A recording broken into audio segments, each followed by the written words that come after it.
Welcome to Projects for All. My name's Mike, and today we have a helical headed planer from a company that I have never heard of, FindBuyTool. They sent this down here so I could show it to you guys. As far as I can tell, they just came out with this. They make helical head conversions for major planers like my DeWalt 735. $300 for a conversion for that is on the budget side, and this is too, even though it's $700. To convert my DeWalt with a name brand helical head will put you well over $1,000, and this, I don't know, could be a good option. So let's get it out of the box. We'll check out all the details, check out the initial quality, and we're gonna plane some stuff. So let's get to it.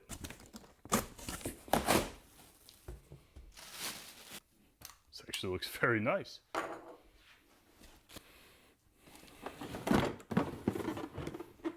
A box of accessories in there.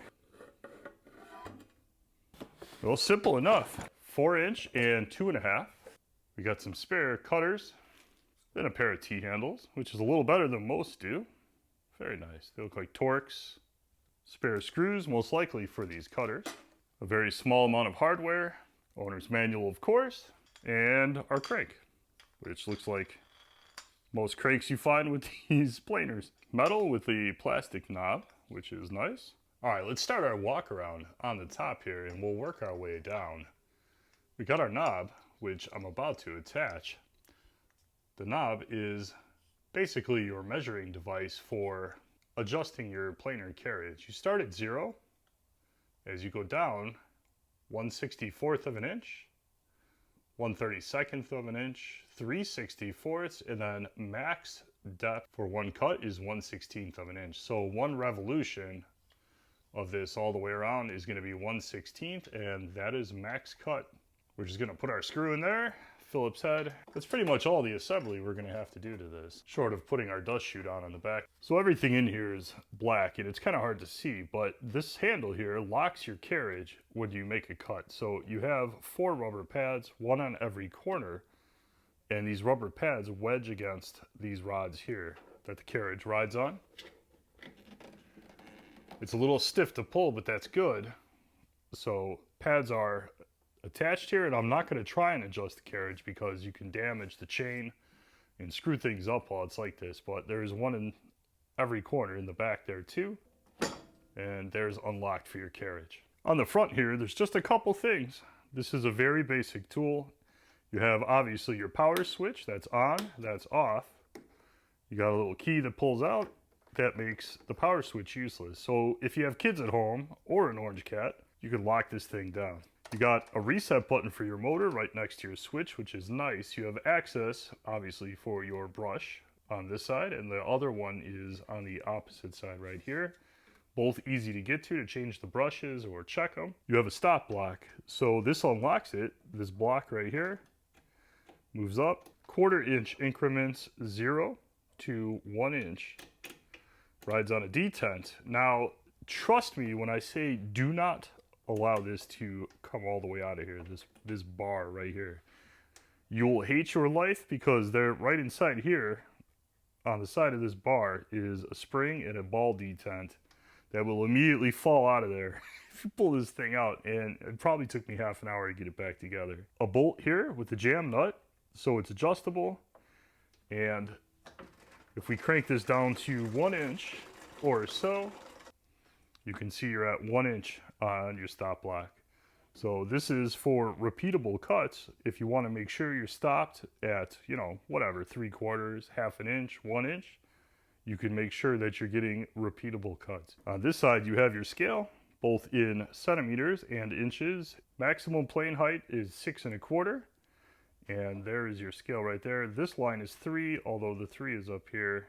That's 4, 5, and so on. Here's your specs. Surface planer model FB131H, 15 amps, 13-inch width. It's actually like 13 1/8. They give you a little wiggle room in case you get a little wide. 6 1/4 inch max planing height, of course, as stated. 1/16 max depth of cut is stated. Freewheeling RPMs, 10 grand.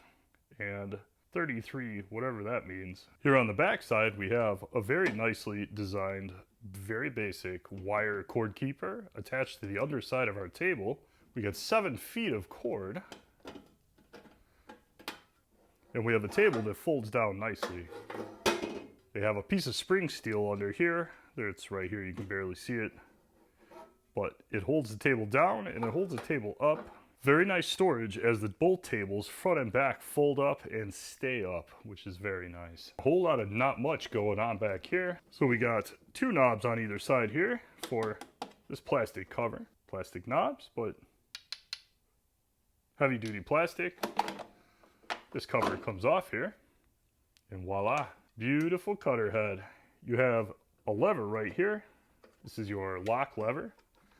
Pressing that down allows you to rotate the fan blades here, the cooling fan blades, with your finger. That'll rotate your cutter head. Very nice looking machining on this. You get 40 cutters, indexed and numbered as they should be. So if they need to be rotated, you know what's rotated and what's not. So they all match up. This is a very nice looking cutter head for the money. Very nice looking. Powder coat on this, everything I look at is very nice. Our cover here is thick plastic.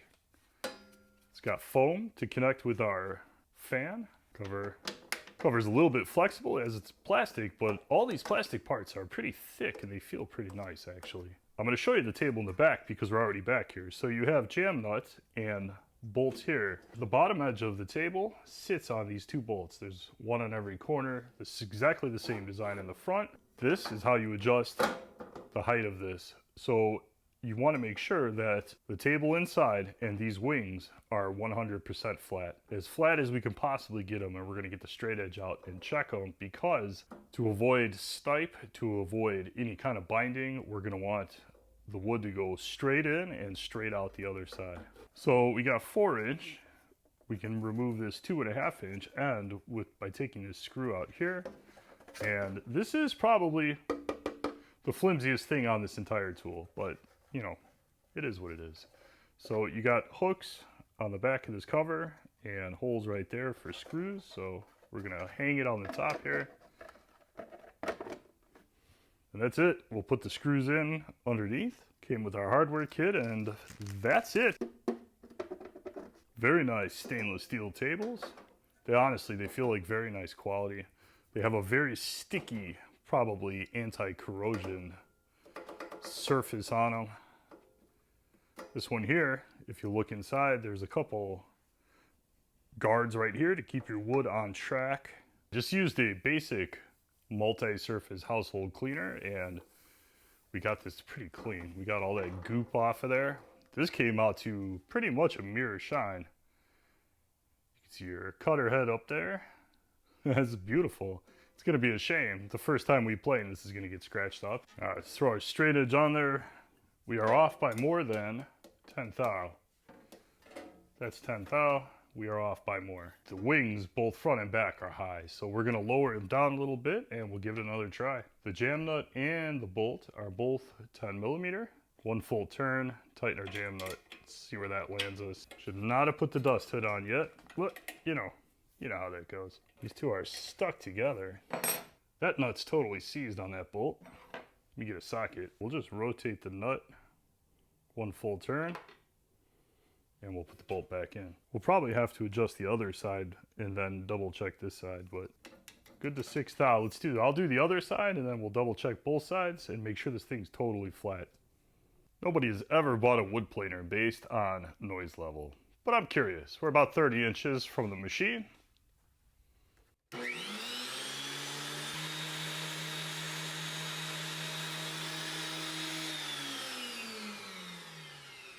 About what I expected. It sounds more or less about the same level as your typical table saw. I wish I'd noticed this screw was on the inside before I screwed this back on, because we need to get this off. Our dust collector is 4 inches. This is 2.5. So I'll take it back off again.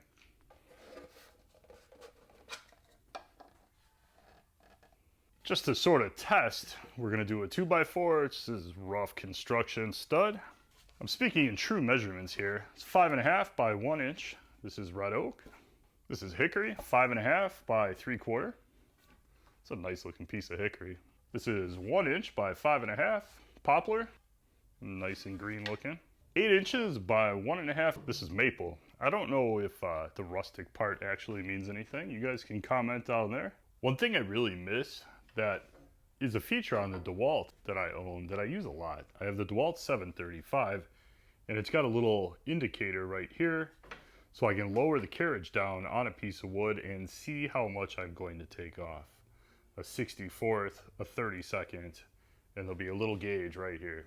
I really, really like that feature. On this, I lowered the carriage down on the board until it made contact, and then I went 1 full revolution off of it, raised it up, pulled the board out, and then I lowered it back down again. So I'm just contacting the roller there. I can push it in, pull it back out.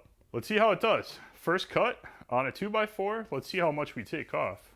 2x4's thickness is gonna vary a lot, but there you go.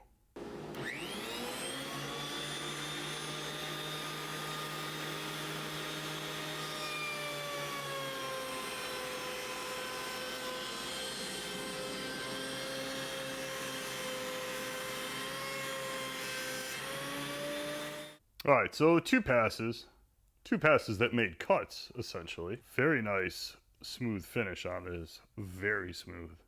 I mean, in the places where it was making contact, but still a 2x4. So I'm gonna run this through until we get to about 1.25 inches thick. A 1/16 at a time until we get to 1.25 inches.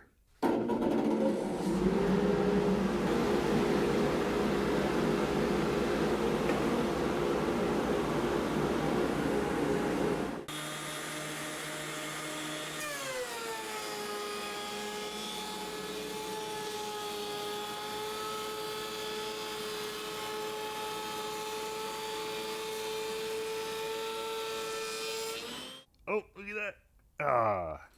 There's a tiny bit of snipe on this. I can feel it more than you'll be able to see it, but it's there. It's right there. Just the tiniest bit. The finish, I mean, this is pine. Beautiful finish. No cut marks. For a budget planer, I'm pretty freaking impressed. I would like to see the conversion for my DeWalt from these guys. Almost no snipe to speak of on that side. Smooth. Now, I was doing my best to give it a little upward pressure as it went through, but man, I'm impressed. This poplar's a hair over 1 inch. Just a touch over 1 inch. I set our planer to 1 inch exactly. Let's see what happens.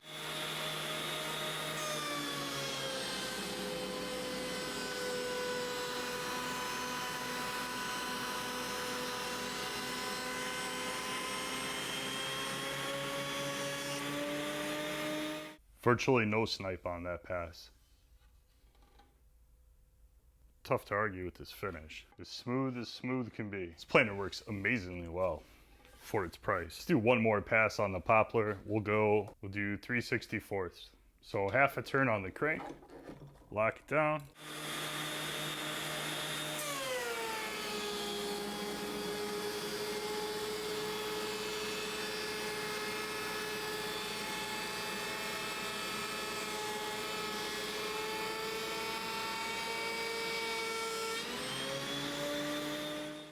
It's zero snipe on this side. Very nice finish. No machine marks. Absolutely nothing. I can't be more impressed. This red oak is almost exactly 1 inch.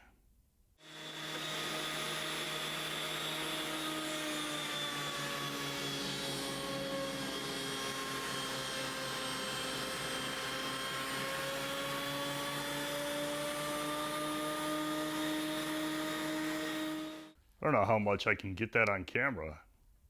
How freaking smooth this is. The red oak still has its trademark texture. The strands of the grain, and they go up and down through the wood a little bit. Good old hickory is like concrete. This stuff is so dense. I love hickory. I love the color.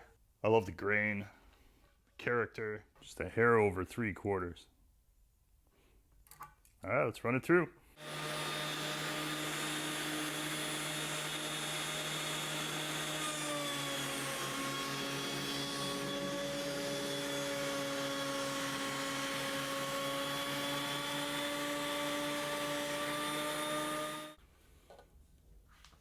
To my eyes, looks beautiful. There is some little tear out marks here now. Did I not notice this before? I have to go back and look at the video, but I circled all of them. There's a little bit more on this end. So let's run it through again. I'll take off 3/64 and let's see if we take that out or if we make more. All gone. There's maybe a remnant, you can see where it was, but smooth. There's the maple. Let's send it through. I have this set right at, well, we'll knock it back a little bit. It's a little bit thicker than 1.5 inches. I don't want to scalp it, so we'll start back. Probably have a couple passes where you don't cut anything. That's okay.